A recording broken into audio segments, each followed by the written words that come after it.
ॐ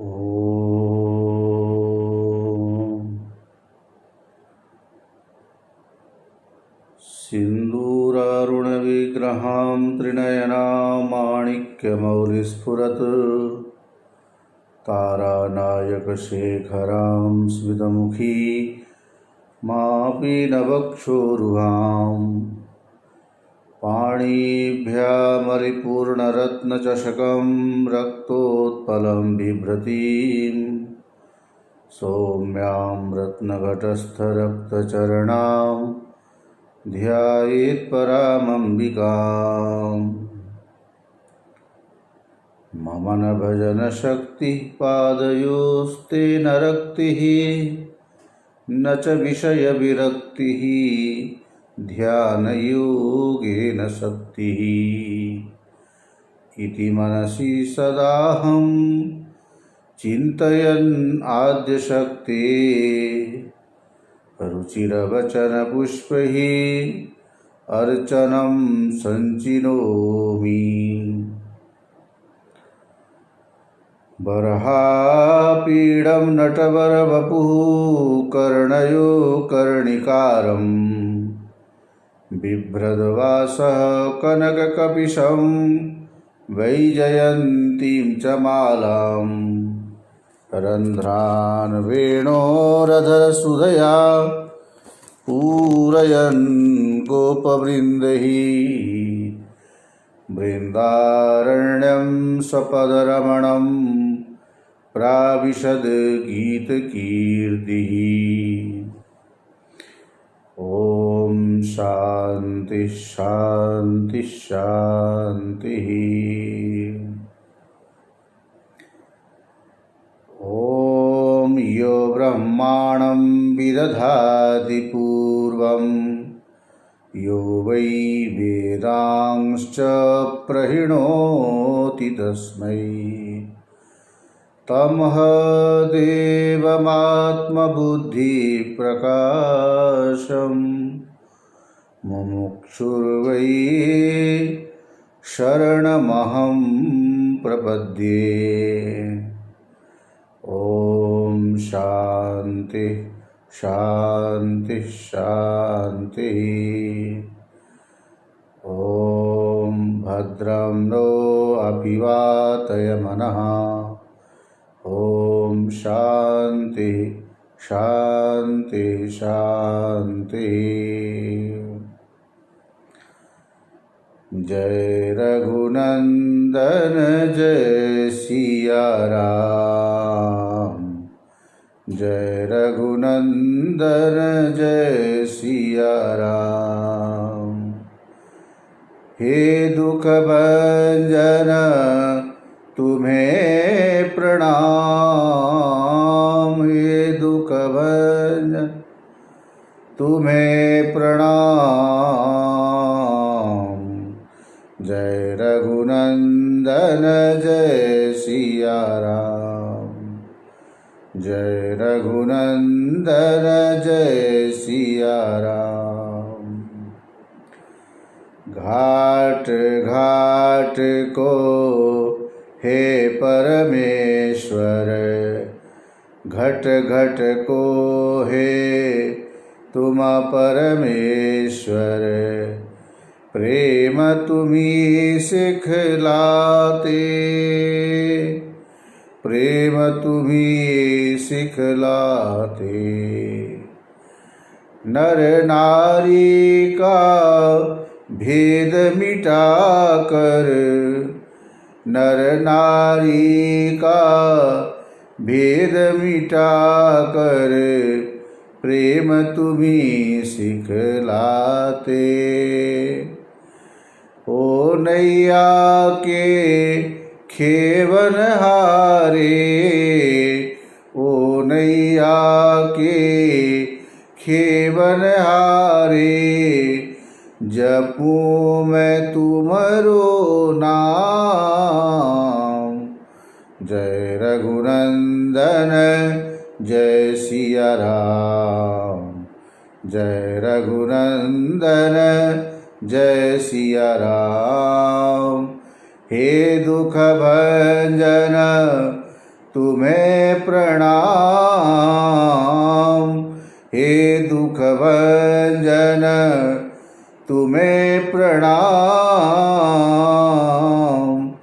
जय रघुनंदन जय सिया राम। गुरु कृपांजन पायो मेरे भाई। गुरु कृपांजन पायो मेरे भाई। राम बिना कछु दिखत नाही। राम बिना कछु दिखत नाही। गुरु कृपांजन पायो मेरे भाई। गुरु कृपांजन। अंदर राम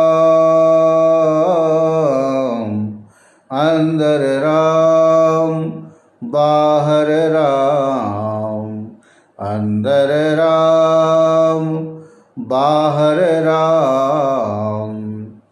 जहाँ देखूं वहाँ राम ही राम। सोबत राम जागत राम। सोबत राम जागत राम। सपने में देखूं राम ही राम।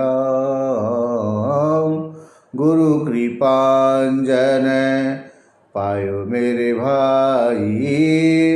गुरु कृपांजन पायो मेरे भाई। जय रघुनंदन जय सिया राम। हे दुख भंजन तुम्हें प्रणाम। हे दुख भंजन तुम्हें प्रणाम। जय रघुनंदन जय सिया राम। जय रघुनंदन जय सिया राम। जपु मैं तुम्हारो नाम आठों याम। जय रघुनंदन जय सिया राम। जय रघुनंदन जय सिया राम। हे राम बारंबार है तुम्हें प्रणाम। बारंबार है तुम्हें प्रणाम। प्रेम से बोलिए सियावर रामचंद्र भगवान की जय। आनंद कंद श्री कृष्ण चंद्र भगवान की जय। उमापति महादेव की जय। बाबुलनाथ महादेव की जय। प्रेमपुरी जी आश्रम की जय। सभी संतों की जय। सभी भक्तजनों की जय। ओम नमः पार्वती पते हर हर महादेव।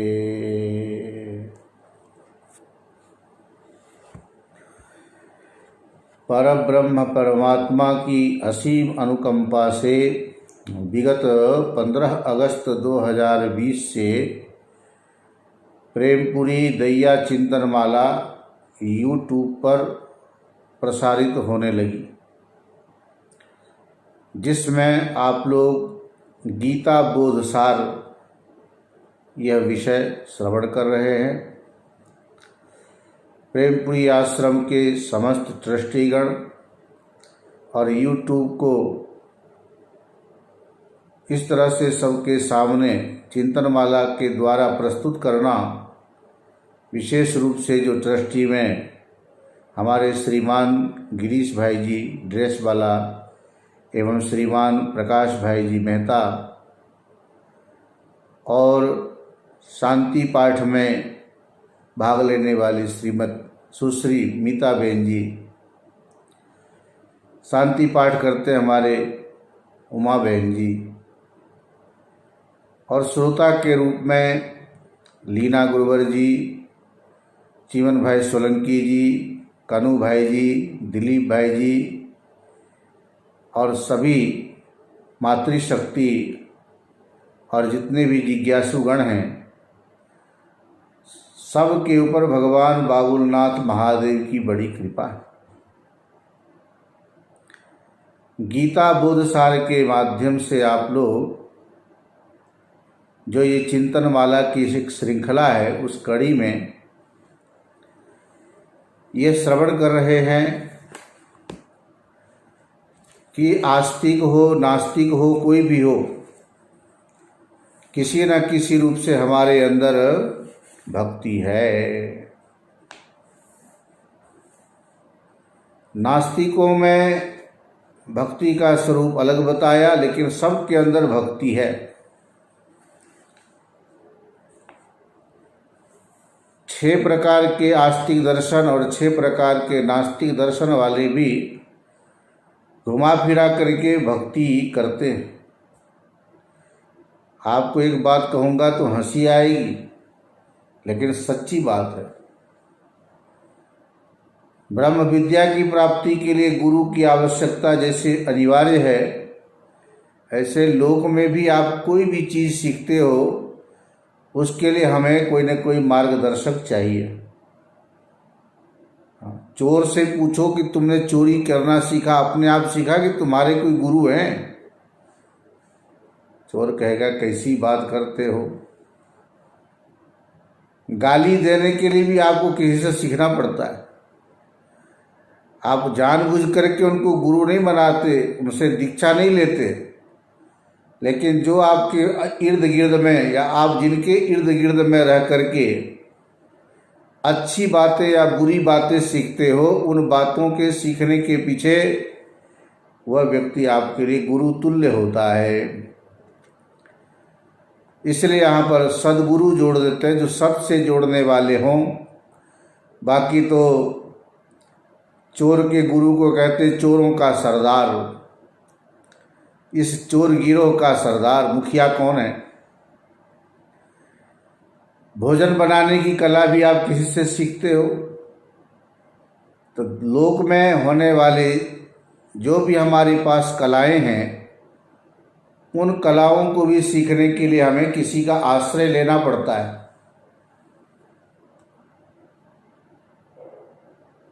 वाणी संबंधी जो हो उसको विद्या बोलते हैं, और वह विद्या है ब्रह्म विद्या। ब्रह्म से अतिरिक्त प्राप्त कराने वाली जो विद्या हो, ब्रह्म से संबंधित ना, वो सब अपरा विद्या के अंतर्गत श्रुतियों में बताया।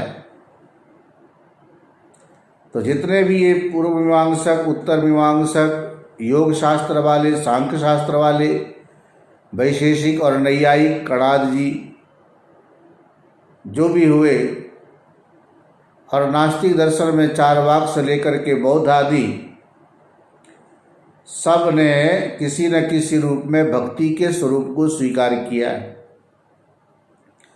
और सबके अंदर श्रद्धा है। ये भी आपने श्रीमद् भगवद गीता के माध्यम से 17वें अध्याय में जो दिया था, श्रद्धा मयोयम पुरुषो यो यच्छ्रद्धा स एव स।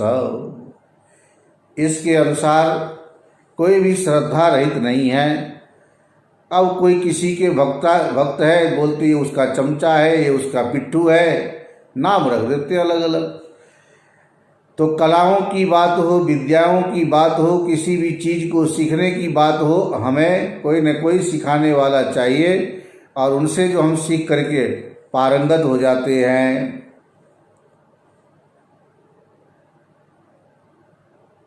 भगवान ने गीता में जो भक्ति योग, भक्ति मार्ग का जो प्रावधान किया, जो ये सोपान है परमात्मा की प्राप्ति के लिए, उत्तर मीमांसा में भी भक्ति का स्वरूप क्या है, थोड़ा सा उसका स्मरण कराते हैं, फिर आगे चलते हैं। यो हवे ज्येष्ठम च श्रेष्ठम च वेद ज्येष्ठश्च हवे श्रेष्ठश्च भवति प्राणो वाचो। जो ज्येष्ठ और श्रेष्ठ ऐसे प्राण की उपासना करते हुए भी ज्येष्ठ और श्रेष्ठ हो जाते हैं। ये उपासना भक्ति करोगे तभी जाकर के आपके अंदर ये ज्येष्ठता और श्रेष्ठता। प्राण में जो सबसे पहले आते हैं, हमारे शरीर में भी प्राण ही पहले आता है, बाद में मन बुद्धि इंद्रिय आदि का विकास होता है। इसलिए प्राण आयु में बड़ा होने से ज्येष्ठ कहलाता है। और प्राण की श्रेष्ठता इसलिए है कि बाकी चीज़ों के न रहने पर भी शरीर रह सकता है, लेकिन प्राण के न रहने पर शरीर का रहना मुश्किल है। इसीलिए जब ज्येष्ठ और श्रेष्ठ की बात आई तो इंद्रिय मन सब ने कहा ठीक है, हम तुम्हारे बाद आए, तुम हमसे पहले आए, इसलिए ज्येष्ठ हम मानते हैं, लेकिन श्रेष्ठ हम क्यों माने? हमारा भी तो अपना एक महत्व है। हम अपनी अहमियत को कैसे सरेंडर कर दें? प्राण ने कहा ठीक है, जैसा आप लोगों को करना है करो।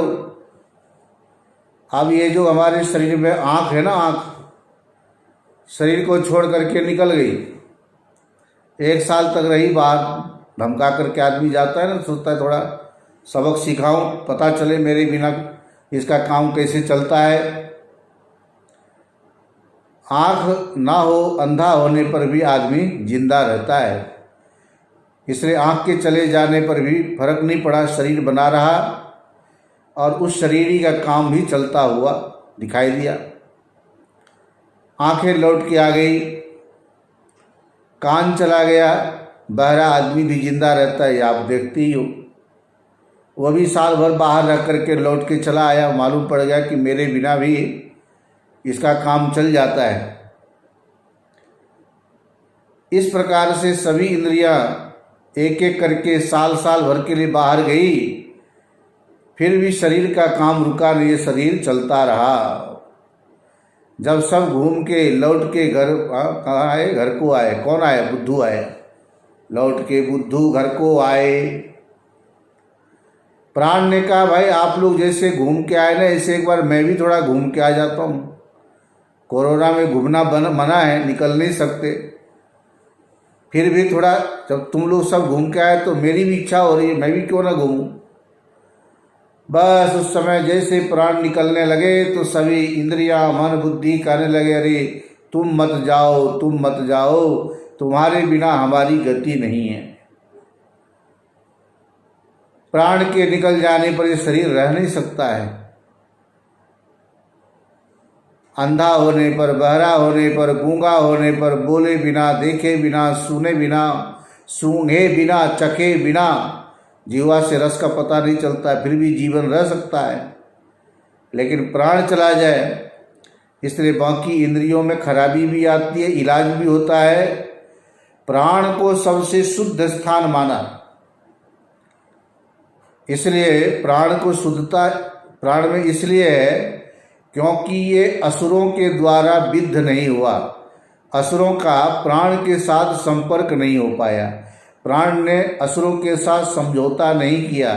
यदि असुरों के साथ ये प्राण मिल जाता तो इसकी भी शुद्धि नहीं रह जाती, अशुद्ध हो जाता। बाकी इंद्रियों ने क्या किया? असुरों के साथ साठगांठ की समझौता किया।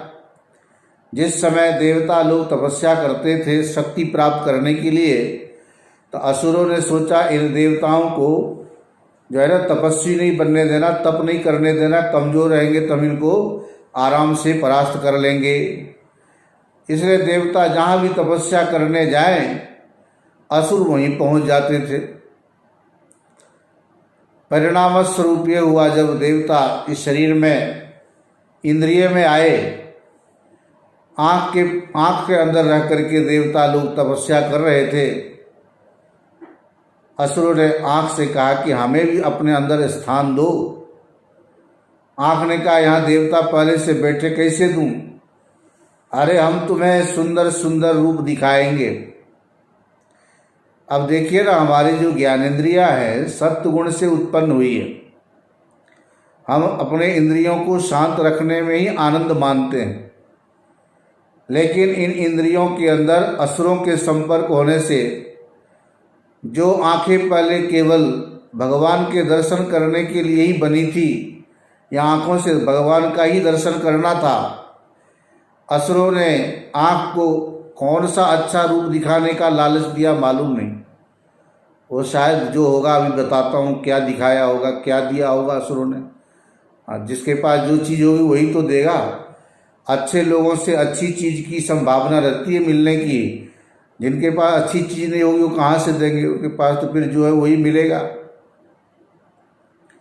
आँख ने लालच में आकर के घूसखोरी के कारण रूप दिखाएगा ये असुर, इस लालच में आकर उसने असुरों को स्थान दे दिया। देवताओं को वहाँ से उसने खदेड़ा, क्योंकि देवताओं को तप करने देना ही नहीं था। असुरों का एक ही काम था कि इन देवताओं को परेशान करो, तप न करने दो, शक्तिहीन हो जाएंगे, फिर हम इनको आसानी से जीत लेंगे। देवता आँख से निकल करके कान में गए। कान को भी असुरों ने यही लालच दिया कि तुम हमें भी अपने अंदर स्थान दो, हम तुम्हें अच्छे अच्छे शब्द सुनाएंगे। अब कान जिसके लिए परमात्मा ने बनाया था, असुरों के संपर्क में आने से इसमें भी गड़बड़ी हो गई। कान ने जैसे रहने के लिए स्थान दिया असुरों को, देवता वहाँ से भी निकल गए।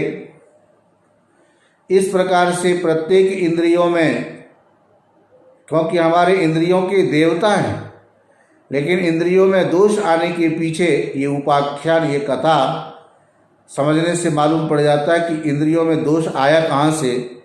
इन्हीं की वजह से आया। परिणाम स्वरूप क्या हुआ, जब देवता लोग सभी इंद्रियों से निकलते गए, असुर उनका पीछा करते गए।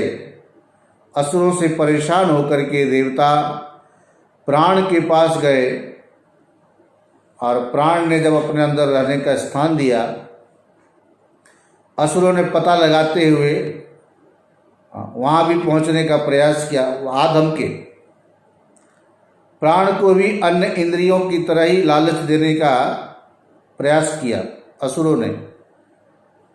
प्राण ने कहा यहाँ पर किसी की कुछ चलने वाली नहीं है, ये साफ सुथरी स्वच्छ छवि वाली सरकार है।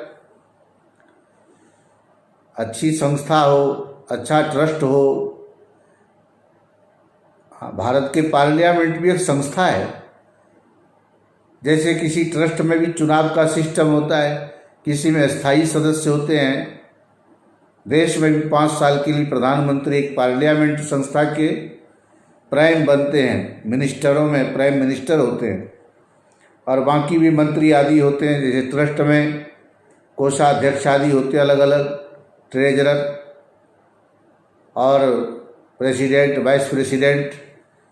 यही भारत के सर्वोच्च संस्था पार्लियामेंट से लेके प्रेसिडेंशियल तक, राष्ट्रपति, प्रधानमंत्री और बाकी जो न्यायपालिका आदि में जस्टिस है, चीफ जस्टिस, न्यायाधीश आदि, ये सब एक संस्था के प्रमुख हैं। और उन संस्थाओं में उन्हीं व्यक्तियों की वजह से अच्छा भी नाम होता है और संस्था की बदनामी भी होती है। जिस न्यायपालिका पर पूर्ण भरोसा करते हैं न्यायमूर्ति, उनको हम परमात्मा का स्वरूप मानते हैं, भगवान मानते हैं। हमें वो जो न्याय देते हैं हम उसको स्वीकार करते हैं। इस तरह से सबका एक अपना भरोसा होता है। हमारे शरीर में भी इंद्रिय आदि रूपी संस्था में असुरों का प्रवेश हो जाने से थोड़ी गड़बड़ी हो गई, लेकिन प्राण ने अपने यहाँ इनको घुसने नहीं दिया, आने नहीं दिया, मेंबर नहीं बनाया। जब इन्होंने जबरदस्ती की तो वहाँ श्रुति में ऐसा बताया है कि जैसे मिट्टी का ढेला चट्टान के ऊपर फेंको तो चकनाचूर हो जाता है, ऐसे असुरों ने जब प्राण के साथ जबरदस्ती की। ऐसे तो है असुषु रमनते इति असुराहा, असु मतलब प्राण। अपने प्राण में रमण करे, प्राण को परमात्मा के रूप में न समझकर आत्मा की प्राप्ति के लिए प्रयास जो नहीं करते वो सब असुर है। गतासून अगतासूंश्च से करके असु शब्द प्राण अर्थ में प्रयोग होता है। तो ये असुषु प्राणेषु रमन्ते, अपने प्राण में तो रमण करते, दूसरे के प्राण लेने पर भी इनको बड़ा रमण होता है, इसलिए असुर है। देवता लोग सुराहा, सुर और असुर ऐसा बनता है। इसकी जिसकी वृत्ति होती है आसुरी वृत्ति, वृत्ति स्त्रीलिंग है इसलिए आसुरी, पुल्लिंग होगा तो आसुर भाव, भाव पुल्लिंग है तो आसुर, वृत्ति स्त्रीलिंग है तो आसुरी। राक्षसीम आसुरीम चैव, गीता में ऐसा उल्लेख मिलता है। आसुरीष्वेव योनिषु, वहाँ पर भी आसुरी योनि का प्रयोग किया। प्राण ने जब इन्हें प्रवेश नहीं दिया, चकनाचूर हो गए, तब से लेकर आज तक प्राण की स्थिति क्या है? एक ऐसी संस्था है जहाँ पर गलत व्यक्ति का, गलत चीज़ों का प्रवेश है ही नहीं। आँख आदि ने समझौता किया, अच्छे रूप, कान अच्छे शब्द, जीवा अच्छे रस आदि के लालच में आकर के जब असुरों को स्थान दिया, तब से जो ये आंखें बनी थी भगवान के दर्शन के लिए, लोगों के प्रति अच्छी दृष्टि डालने के लिए, लेकिन असुरों के संपर्क में आने से हमारे आँख के अंदर आसुरी वृत्ति आ गई। तब से हम बुरी दृष्टि से देखने लगे, बुरी निगाह से देखने लगे, बुरी चीज़ों को देखने लगे, अच्छी चीज़ों की तरफ से हमने मुंह मोड़ दिया। ये इसीलिए हुआ। तब से लेकर के अब इन आँखों के द्वारा हम भगवान के दर्शन करने मंदिर में जाने के बजाय कहाँ जाते? चलचित्र मंदिर में, थिएटर में, सिनेमा हॉल में सिनेमा देखने के लिए बहुत समय है। 3-3 घंटे बैठ कर के आप देखते हो, बड़ा आनंद आता है। मंदिर में दर्शन करने के लिए सिर दर्द होता है, टाइम नहीं मिलता है, यही तो सबकी परेशानी है। लेकिन इसके पीछे यदि कोई कारण है तो इन असुरों की वजह से ही हमारे आँख में आसुरी वृत्ति आ जाने के कारण सात्विक भाव चला गया और आसुरी चीज़ों की तरफ प्रवृत्ति बढ़ गई। कान से वेद के मंत्रों को सुनना, गुरु के मुखार बिंद से उपदेश सुनना, जिसके निमित्त से ये कान बना था। हमारे 5 ज्ञानेंद्रियों में सबसे ज़्यादा महत्वपूर्ण यदि कोई इंद्रियां है तो कान और आँख को बताया। कान और आँख के द्वारा उस व्यापक परमात्मा को अपने छोटे से इस हृदय देश में, हृदय पुंडरी का मध्य, हृदयाकाश के अंदर हम उन्हें उतारने के प्रयास करते हैं, अपने अंदर लाने की हमारे ये 2 मार्ग हैं 5 ज्ञानेंद्रियों में, जिसमें आँख और कान की भूमिका सबसे ज़्यादा महत्वपूर्ण है। कथा के द्वारा आप कान से परमात्मा को अपने अंदर उतारते हो श्रवण पूर्वक, और आँखों से मंदिर में जाकर के आप दर्शन करते हो। तो पाषाण आदि मूर्ति, धातुओं की मूर्ति को देख करके स्थूल रूप जो परमात्मा का है सगुण साकार, उस मूर्ति को हम नेत्रों के द्वारा आँख हृदय में उतारते हैं, आँखों से।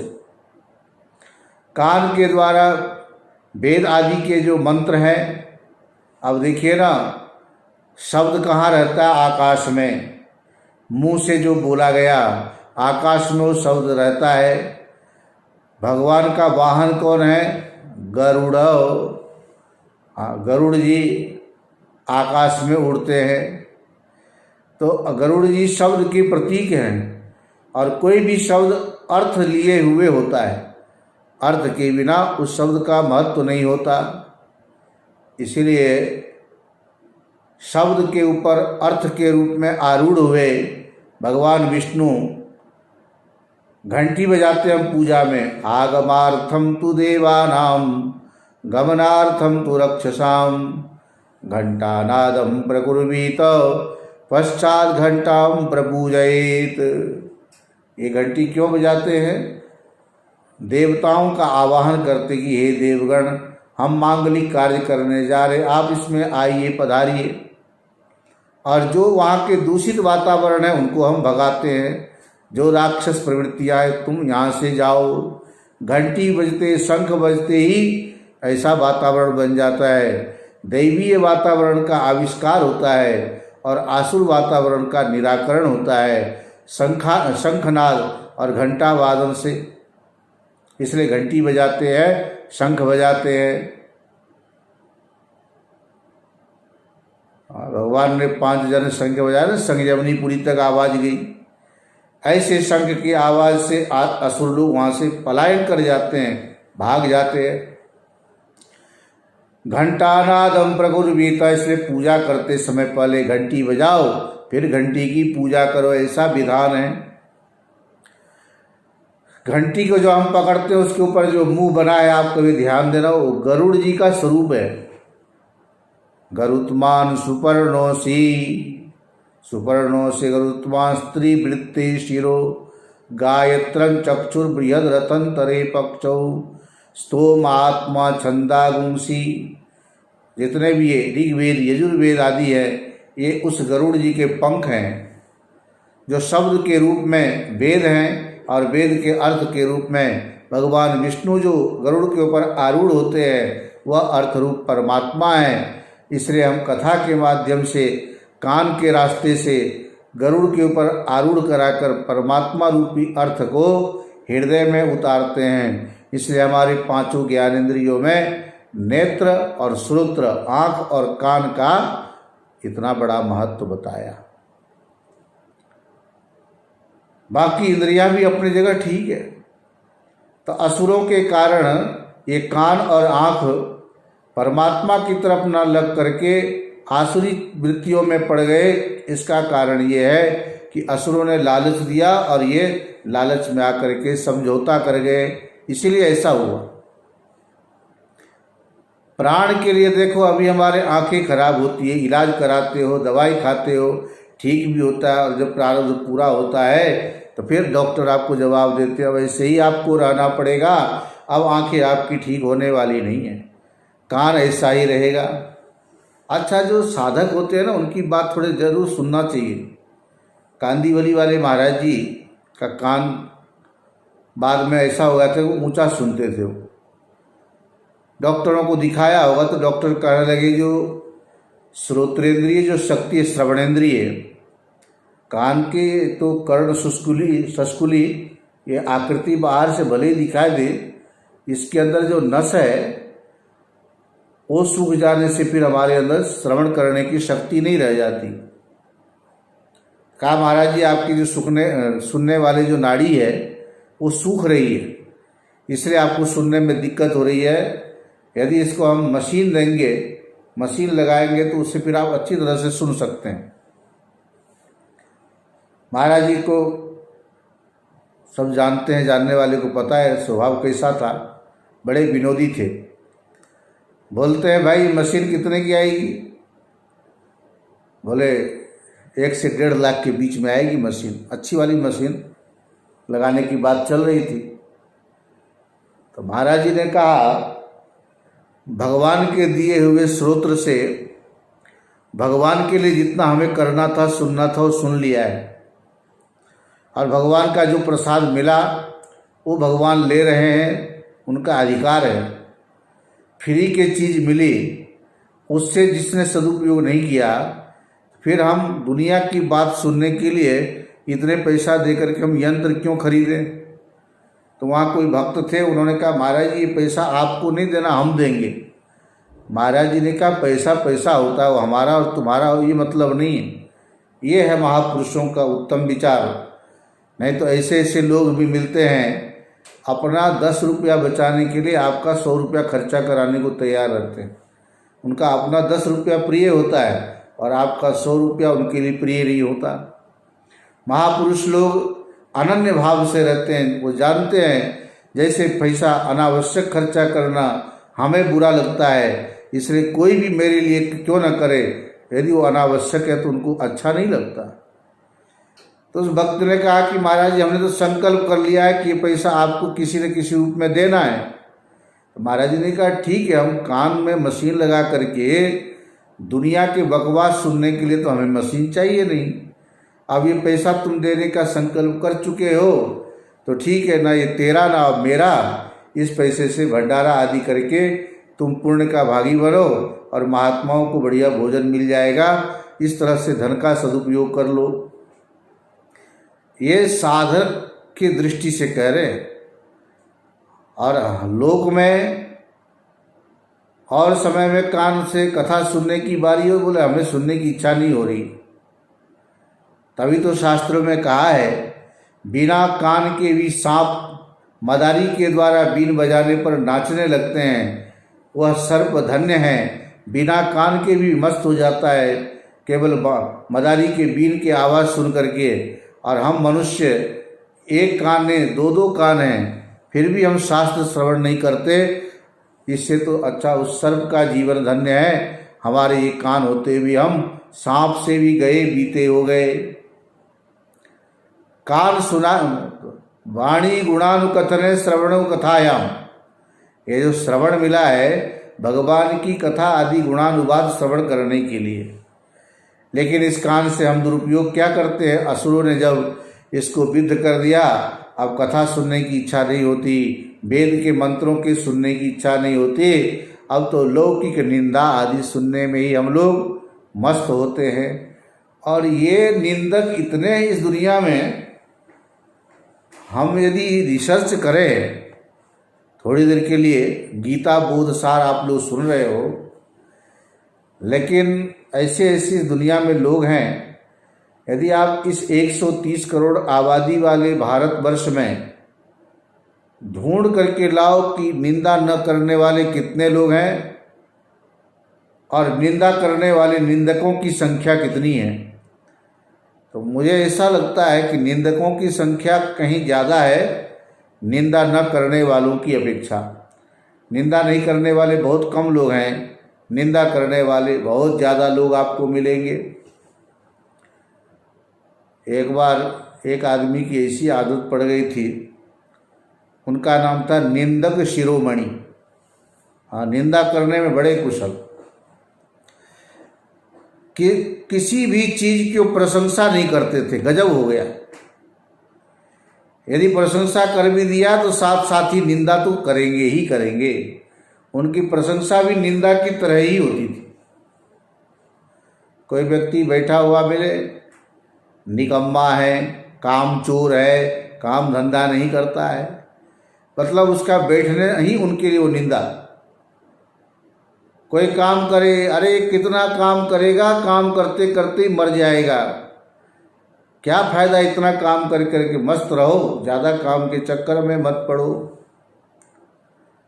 कोई पूजा पाठ करे, बोले देखो ये कितना कामचोर है, पूजा पाठ के नाम पर मटर गश्ती करता है, काम धाम छोड़ दिया, बड़ा कामचोर है। पूजा ना करे, बोले बड़ा नास्तिक है, तो नरक में जाएगा, तो थोड़ा भगवान का भजन कर लेता तो इसका भी जीवन धन्य हो जाता। नारद जी घूमते हुए आए, उस निंदक शिरोमणि से उनका पाला पड़ा, भेंट हुई उनकी। अब तो बोलते हैं नारद जी इधर से उधर चुगली करते हैं, एक दूसरे की निंदा करते हैं। किसी को बोल दो ना अरे ये नारद जी हैं, नारद जी, तो बहुत बुरा लगता है। मेरा नाम नारद रखा, क्योंकि नारद जी का नाम चुगलखोरों में फेमस हो गया, जबकि वो देव ऋषि नारद हैं। वो मनुष्यों के से लेकर के देवता आदि सब का कल्याण करते हैं। इसलिए नारद के साथ हमें एक लौकिक शब्द जोड़ना पड़ेगा। देव ऋषि नारद ब्रह्मा जी के मानस पुत्र है। भगवान विष्णु का भजन करने वाले उनके परम भक्त अपने महती वीणा पर हमेशा नारायण नारायण नाम का गुणानुवाद करते हुए देवता से लेकर सभी जीव मात्र का कल्याण में जो तत्पर रहते हैं, उनको तो देव ऋषि नारद कहते हैं। और लौकिक नारद तो बस जो है वो हैं ही। तो वो जो निंदक शिरोमणि थे, नारद जी से पाला पड़ा। नारद जी को ऐसा लगा कि मेरा नाम तो खाम खाम बदनाम है, ये तो महामहोपाध्याय हैं, हाँ बड़ी डिग्री ले रखी होगी और निंदा करने में बड़े कुशल हैं, कभी किसी की प्रशंसा नहीं करते, प्रशंसा करते करते भी निंदा किए बिना नहीं रहते। एक आदमी की आदत थी, कोई भी बात बोले आप वो आदमी बड़ा अच्छा है, बहुत बढ़िया काम करता है, लेकिन एक बात है बड़ा नालायक है। लो, सारे किए कराए भैंस गई पानी में, शौच कुंजरवत हाथी नहाए कितना भी, नहाने के बाद फिर अपने सूंड से मिट्टी रेता उठा के अपने ऊपर डाल लेता है। उस महापुरुष की यही आदत थी, प्रशंसा करे तो निंदा कर देवे लेकिन निंदा करे तो प्रशंसा करने पर भी उस प्रशंसा का आनंद मिलता ही नहीं था। निंदा इतनी कर देवे पहले ही। एक बात है बस जोड़ करके, ये अगर मगर लेकिन काम बिगाड़े तीन वाला मामला जिसमें हो ना, बस समझ लीजिए आप उससे अंतिम निर्णायक स्थिति की अपेक्षा नहीं कर सकते। नारद जी ने मृत्यु लोक में घूम फिर करके, अब आप लोग इधर उधर क्या देख रहे हो? प्रेमपुरी के आसपास में कोई निंदक है ऐसा सोच रहे हो क्या? हम लोग तो परिव्राजक हैं, घूमते रहते हैं, इससे बहुत जगह मिलते हैं और एक से एक डिग्री हासिल किए हुए। हाँ, उनको लगता नहीं कि मैं निंदक हूँ, मैं निंदा करता हूँ। उनको लगता है मैं बड़ा कुशल हूँ, पारंगत हूँ, मैं इधर की बात उधर कर भी देता हूँ, लोग मुझे कुछ नहीं पहचान पाते। एक बात ध्यान रखना, सामने कोई ना बोले, पीछे जरूर बोलते हैं कि भाई इससे सावधान रहना, ये बड़ा खतरनाक आदमी है, ये इसके कान में बात यदि चली गई तो समझ लो तांडव होकर के ही रहेगा, महाभारत होकर के ही रहेगा। इससे बच के रहना। हमारे अंदर शब्दों को सुनने के बाद उसकी वृत्ति ना बनने देना, उसको पचा करके रखना, ये हो ही नहीं पाता है। सुन लेते हैं तो वो पेट में गैस बनने लगती है, जब तक उसको कहीं उड़ेल ना दो, उगल ना दो, तो मन जो है ना तड़फड़ाता है। अरे सुना है, ऐसा हुआ वैसा हुआ करके फ़ोन करके किसी न किसी इशारे में, जब तक वो भंडा फोड़ ना हो जाए तो मन बेचैन हो जाता है। तो नारद जी ने सोचा, एक तो एकदम लगता है कुशल व्यक्ति है, भगवान विष्णु को जा करके कहा, भगवान मृत्यु लोक में एक ऐसा निंदक है, हमेशा दिन रात निंदा में ही लगा रहता है। हाँ, ज्ञान की पराकाष्ठा तो है, तुल्य निंदा स्तुतिर मौनी। कोई आपकी स्तुति करे तो मौन धारण कर लो, कोई आपकी निंदा करे तो भी मौन धारण कर लो। निंदक नियरे राखिए, ये नियर शब्द जो अंग्रेजी में प्रयोग है ना, ये कबीरदास जी ने भी प्रयोग किया है। लगता है ये हिंदी से अंग्रेजी वालों ने चोरी की होगी, तभी ये नियरे कर दिया। नियरे का मतलब नज़दीक, नियर, नियरर, नियरेस्ट। हाँ, नियर एंड डियर बोलते हैं, नियरेस्ट फ्रेंड है हमारे, सबसे नज़दीक के हैं। निंदक नियरे राखिए, आंगन कुटी छवाए। ये वही व्यक्ति होते हैं जो निंदा स्तुति से परे होते हैं, जिन्होंने साधना की, अपने चित्त को शांत कर लिया है। निंदन्तु नीति निपुणा यदि वास्तुवन्तु, लक्ष्मी समाविशतु गच्छतु वा यथेष्टम्। अद्यैव वा मरणमस्तु युगान्तरे वा, न्यायात् पथ प्रविचलन्ति पदम न धीरा। जो धीर व्यक्ति होते हैं ना, उनको कुछ फर्क नहीं पड़ता। निंदन्तु नीति निपुणा, कोई उनकी निंदा करे, कोई उनकी स्तुति करे, दोनों में समान रहते। यदि वास्तुवन्तु लक्ष्मी समाविशतु गच्छतु वा यथेष्टम्। भगवती लक्ष्मी जिनके पास ऐश्वर्य की कमी नहीं है, फिर भी उनके मन में उस वैभव से कोई अभिमान गुमान नहीं है मन में, और नहीं भी है तो दीनता हीनता की भी भावना उनमें नहीं आती। अद्यैव वा मरणम अस्तु, कोरोना का समय चल रहा है, लोग यही बात बोलते, महाराज be safe, stay at home, घर पर रहो, सुरक्षित रहो, कहीं इधर उधर मत जाओ। फिर क्या बोलते साथ में जानते हो? सैनिटाइज भी करते हैं, मास्क भी लगाते हैं, सोशल डिस्टेंसिंग का भी पालन करते हैं। फिर भी जो होना होगा वो तो होगा ही। जब सब जा रहे हैं तो अपने भी चले जाएंगे।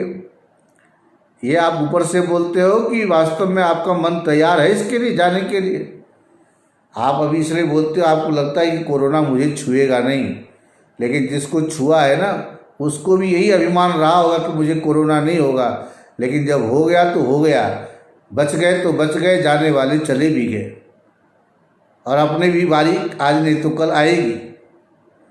इसलिए कोरोना हो ही जाएगा तो क्या कर लेंगे, बात सही है। उसके लिए पूरा प्रिपेयरिंग अपने मन को जो है ना ऐसा तैयार करके रखो, कुछ भी हो सकता है। और आज कोरोना आया इसलिए आप तैयारी करके रहते हो तो अच्छी बात नहीं है। हमारे शास्त्र ने तो पहले से कह दिया है, अजरा मरवत प्राज्ञो विद्या अर्थंच चिंतयेत। जो प्राज्ञ हैं, बुद्धिमान लोग हैं, हमेशा उस विद्या का, उस पुरुषार्थ का चिंतन करें जो हमारे जीवन का सार है। गीता बोध सार पढ़ रहे हो तो ऐसे थोड़ी है ये गीता सार। ये क्या है गीता का सार? तो कहते हैं गीता का सार यही है, गृहीत इव केशेषु। हमारे सिर पर जो ये बाल है, चोटी है, चोटी और यमराज के हाथ के बीच में इतने से फासला है, कब दब से पड़ जाएगा और एक बार उसके हाथ में पकड़ में आ गया कोई बचा नहीं सकता। गृहीत इव केशेषु मृत्युना धर्मम आचरित। मृत्यु के द्वारा हम ऐसे अब पकड़े गए तब पकड़े गए, ऐसी हमारी स्थिति है। इसलिए धर्म का आचरण करते रहना चाहिए, ऐसा बताया। मृत्युना धर्मम आचरित। ये जो धीर लोग होते हैं इसलिए निंदा स्तुति से परे होते हैं। अद्यैव वा मरणम अस्तु, आज मरूं, कोरोना का संकट निकल जाए, 10-20 साल के बाद मरूं, लेकिन वो 20 साल 30 साल भी आने में देरी नहीं लगती। एक दिवाली, दूसरी दिवाली, तीसरी दिवाली आती गई चली गई। हमारे पूर्वज 100-100 साल रह करके एक दिन चले गए ना। आज हम भी हो गए 40-50 साल के, बहुत ज़्यादा जिएंगे, 20 साल 25 साल 30 साल, 80-90 साल की उम्र में जब जाना होगा वो 30 साल 40 साल आने में देर नहीं लगेगी, देखते देखते आ जाएगा। फिर भी हम मरता क्या नहीं करता, अंतिम तक अपने को बचाने की कोशिश करते हैं। करना भी चाहिए प्राण की रक्षा, लेकिन हम बचेंगे नहीं ये भी निश्चय होना चाहिए। बच भी नहीं पाते, जाना ही पड़ता है, फिर भी हम जबरदस्ती चाहते कि ना मरूं और सब भले ही चले जाए, मैं ना जाऊं, ऐसी इच्छा रहती है। लेकिन जो धीर होते, विवेकी होते, उनको पता है ये मृत्यु लोक है, यहाँ किसी को स्थायी रहने को नहीं मिला है। हम भी उसी में से आते हैं, जब तक अपना प्रारब्ध था वो भोग किया, अब जाने की बारी आए तो जाएंगे। अद्यैव वा मरणमस्तु युगान्तरे वा न्यायात्मता प्रविचलन्ति पदम न धीरा। और न्याय के पथ मार्ग को नहीं छोड़ते, न्याय के रास्ते पर ही चलते हैं। ऐसे जो होते हैं ना, उनको कुछ भी हो जाए। तो जो वो निंदक महाराज थे, नारद जी ने भगवान विष्णु को जा करके उस निंदक के बारे में बताया, भगवान ऐसा आदमी है वो हमेशा निंदा में ही लगा रहता है, सबको कुछ ना कुछ उंगली करता ही रहता है। भगवान ने कहा अच्छा, तो नारद जी के द्वारा ही उनको निमंत्रण भिजवाया और बोले कि ले आओ, बढ़िया उनको भोजन कराते हैं। भगवान ने किस मनसा से, किस भावना से निमंत्रण दिया पता नहीं। नारद जी को कहा जाकर के निमंत्रण दे आओ, लेके आओ। नारद जी भी फटाफट जल्दी से गए, उनको पता था भगवान को पलटने में भी देर नहीं लगती, कभी निमंत्रण दिया कहीं बीच में कैंसिल न कर दें। नारद जी तुरंत गए और कहा आप हमारे साथ चलो, भगवान ने आपको बुलाया है। निंदक व्यक्ति बड़ा प्रसन्न हुआ, देखो मैंने कोई अच्छा काम किया होगा तभी तो मुझे निमंत्रण मिला है। अच्छा, निंदा करते करते, जैसे ये साइकोलॉजिस्ट होते ना, साइकाइट्रिस्ट बोलते हैं जिनको, मनोरोग चिकित्सक, तो मनोरोगियों का इलाज करते करते वो स्वयं भी मनोरोगी जैसे हो जाते हैं। ऐसा होता है प्राय। आप दूसरे की निंदा करते रहोगे तो आप अपने आप को भी नहीं बख्शोगे। बात बात में आपको लगेगा शायद मैं ठीक कह रहा हूँ कि नहीं कह रहा हूँ। आपको अपने बात पर ही निश्चय नहीं होगा, क्योंकि दूसरे के बात को आप महत्व नहीं देते हो। इसका परिणाम ये होता है कि धीरे धीरे दूसरे के भरोसा तोड़ते तोड़ते, छोड़ते छोड़ते अपने ऊपर से ही भरोसा उड़ जाता है। और जिस दिन अपने ऊपर से भरोसा उड़ गया, इससे बड़ी बुरी बात कुछ भी हो नहीं सकती है। इसलिए दूसरे के प्रति पॉजिटिव रहोगे तो अपने अंदर अपने प्रति पॉजिटिविटी बढ़ेगी, सकारात्मकता का भाव बढ़ेगा। हाँ, नकारात्मक की अपेक्षा सकारात्मक बनना बहुत जरूरी है। निंदा आप करते क्यों हो? क्योंकि आपकी एक आदत पड़ गई है सबके अंदर से खामियां निकालना, कमी निकालना। हाँ, ऐसा ही तो है। इसलिए न वेत्तियो यस्य गुण प्रकर्षम स तं सदा निंदति नात्र चित्रम। जो जिसके गुण के प्रकर्ष को, उनकी गुणवत्ता को नहीं जानते, वो हमेशा उनकी निंदा करते हैं। न वेत्तियो यस्य गुण प्रकर्षम स तं सदा निंदति नात्र चित्रम। इसमें आश्चर्य करने की बात नहीं है। ऊंट को देखा है? ऊंट को क्रमेलक कंटक जालमेव। ये क्रमेलक संस्कृत में क्रमेलक ऊंट को बोलते हैं। कैमल जो होता है ना, ऊंट। ऊंट को आप देखोगे कभी ध्यान से, यदि वो निरीक्षक केलिबनम प्रविश्य, कदली वन, केले के जंगल में भी उसको घुसा दो ना, केले के पत्ता कोमल कोमल है, उसको छोड़ता है और उसके अंदर केले के पत्ते को चीरने वाला नुकीला कांटेदार बबूल को ढूंढता है। ठीक है, बबूल खाने की क्षमता है उसमें। ऊंट के दांत में ऐसे केमिकल है, बोलते हैं कि वो बबूल के कांटा जब वो मुंह में चबाता है ना तो पानी पानी हो जाता है। हमारे आपके मुंह में तो बबूल के कांटे कहाँ चबाया जाएगा, छिल जाएगा, कट जाएगा, खून ही खून हो जाएगा। लेकिन ऊंट की ऐसी खासियत है। लेकिन जब केले के जंगल में वो प्रवेश कर गया तो वहाँ फिर बबूल क्यों ढूंढता है? ये वही है, निंदक नियरे राखिए। निंदक आपके आसपास रहेगा, आपके गुण उसको दिखाई नहीं देंगे, सिवाय आप में वो अवगुण ढूंढने की कोशिश करेगा, अथवा गुण में भी दोषारोपण करके अवगुण ही लाने की कोशिश करेगा। तो ऐसे जो ऊंट होते हैं, केले के जंगल में जाकर के भी बबूल को जैसे ढूंढते हैं, ऐसे आश्चर्य की बात नहीं, जो निंदक वाले होते हैं, निंदा करने का स्वभाव जिसका बन जाता है, वो ना अपने को छोड़े ना दूसरों को छोड़े। यथा किराती करिकुंभलब्धाम। किराती जंगल में आदिवासी लोग रहते हैं, जहाँ किरातार्जुन ये बड़ा भगवान के साथ भील रूप में जहाँ पर भगवान मिले थे, ये किरात के रूप में ये उनको बोलते हैं। यथा किराती जंगली जो मनुष्य प्राणी होते हैं, और उनको यदि करिकुंभलब्धाम, हाथी के मस्तक में होने वाला जो मदोन्मत्त गजमुक्ता बोलते हैं। गजमुक्ता का मतलब हाथी के मस्तक से निकलने वाले मोती। और जहाँ पर वो हाथी घूमते मोती गिरता है, उसी के आसपास में एक गुंजा नाम का फल होता है, वो भी मोती की तरह ही सफ़ेद सफ़ेद चमकता है। लेकिन उन आदिवासियों को ये गुंजा और मुक्ता अलग अलग है। दोनों की कीमत में क्या फ़र्क है? गुंजा एक सामान्य फल है, मुक्ता मोती की कितनी बड़ी कीमत है। मोती के बारे में यदि उसका सबसे बड़ा व्यापार आप कहीं देखोगे, और भी दुनिया में हो सकता है, लेकिन इंग्लैंड में एक जगह है जिसको बोलते हैं जर्सी आइलैंड।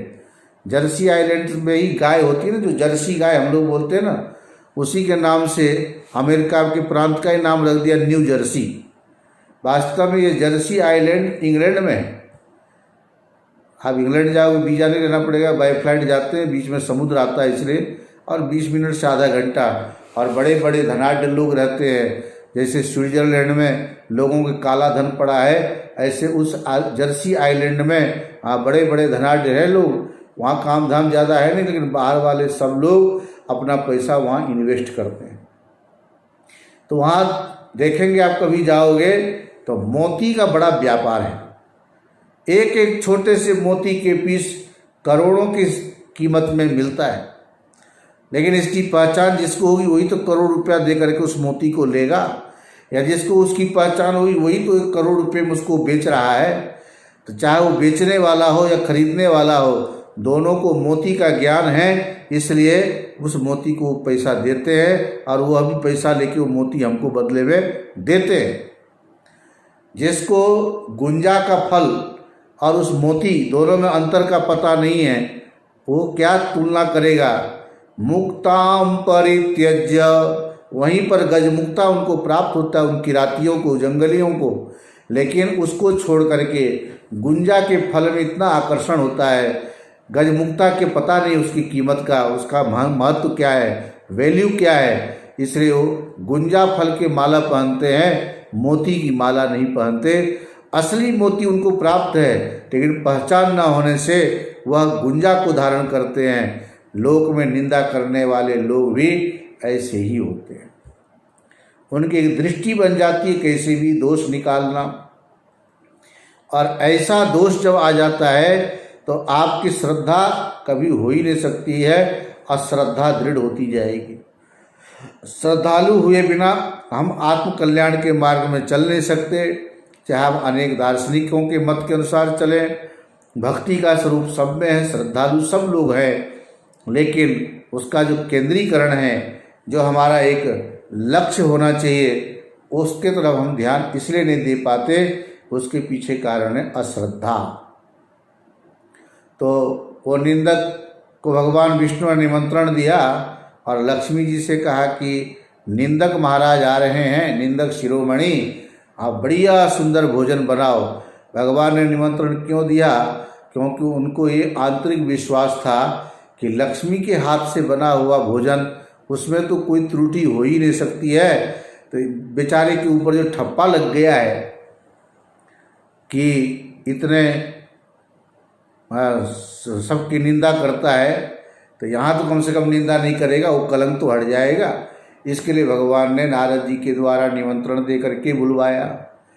आए, बड़ा अपने को अहोभाग्य मानने लगे भगवान के दर्शन करके, और जब भोजन पे बैठे, बड़ा सुंदर भोजन बनाता, बड़ा स्वादिष्ट, जिसको साक्षात भगवती लक्ष्मी ने बनाया था।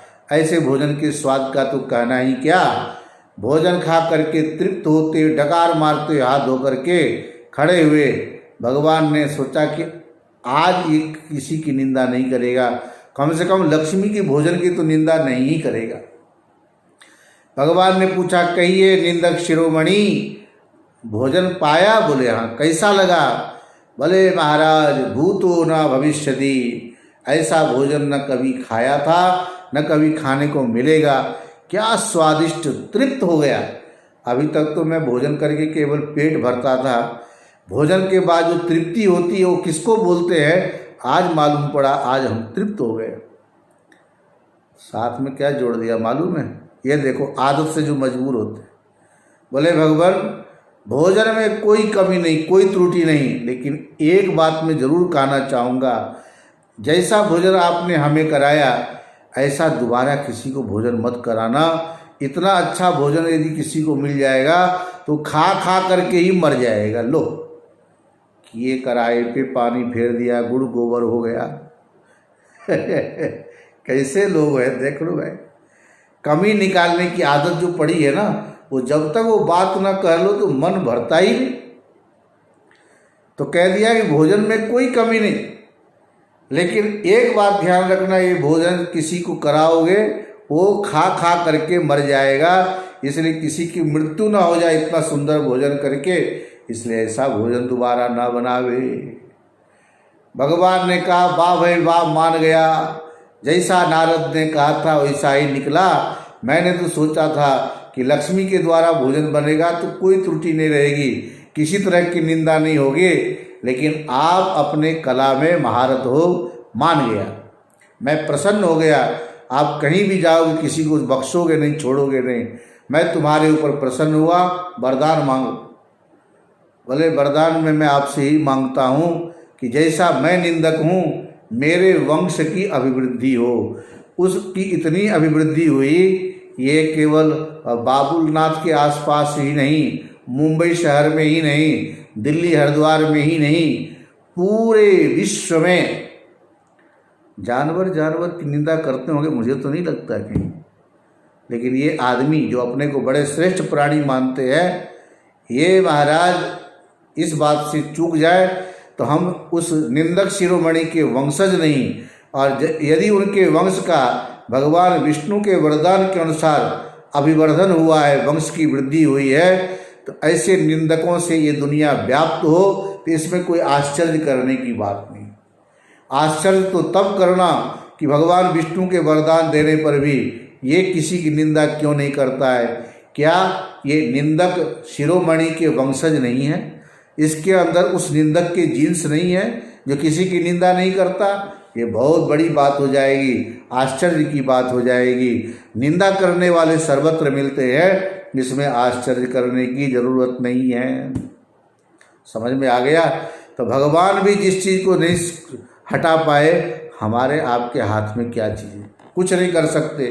तो किसी भी संप्रदाय में हो, धर्म में हो, उनका काम है निंदा करना, वो करेंगे ही। ऐसे श्रद्धावान होकर के आस्तिकता के साथ भक्ति के मार्ग में चलना, और भगवान भी सामने आ जाएं, फिर भी यदि हमारे अंदर ऐसे भाव आए, इसको एक हम अच्छे सुंदर उदाहरण से कैसे भगवान प्रेम के द्वारा, भक्ति के द्वारा प्राप्तव्य हैं, कैसे उनकी प्राप्ति हो सकती है, जिससे ये गीता बोध सार जो हम लोग श्रवण कर रहे हैं हमारे जीवन में सार्थक हो जाए। दैया चिंतन माला के अंतर्गत गीता बोध सार जो आप लोग YouTube पर श्रवण कर रहे हो, भगवान बाबुलनाथ से बार बार यही प्रार्थना करता हूँ कि भगवान हम सब के ऊपर आप ऐसे बोध प्राप्त कराने की कृपा करना, उस बोध को प्राप्त कर हम अपने जीवन को सफल बनाए, ऐसी कृपा जरूर बनाए रखना। तो ये चिंतन माला के अब हम धीरे धीरे पूर्णाहुति की ओर जा रहे हैं। 31 अगस्त तक ये चलने वाली हमारी श्रृंखला है गीता बोध सार के अनुसार।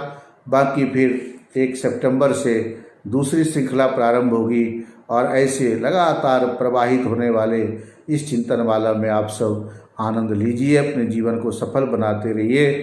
तो बाकी जो विचार है भक्ति प्रेम के द्वारा कैसे वो प्राप्तव्य है परमात्मा, इसका विचार हम कल करेंगे। ओम श्रीमन्नारायण नारायण नारायण, भजमन नारायण नारायण नारायण, गोविंद नारायण नारायण नारायण, भजमन नारायण नारायण नारायण। ओम पूर्णमदः पूर्णमिदं पूर्णात् पूर्णमुदच्यते पूर्णस्य पूर्णमादाय पूर्णमेवावशिष्यते। ओम शांति शांति शांति। सर्वे भवन्तु सुखिनः, सर्वे सन्तु निरामया, सर्वे भद्राणि पश्यन्तु, मा कश्चित् दुःखभाग् भवेत्।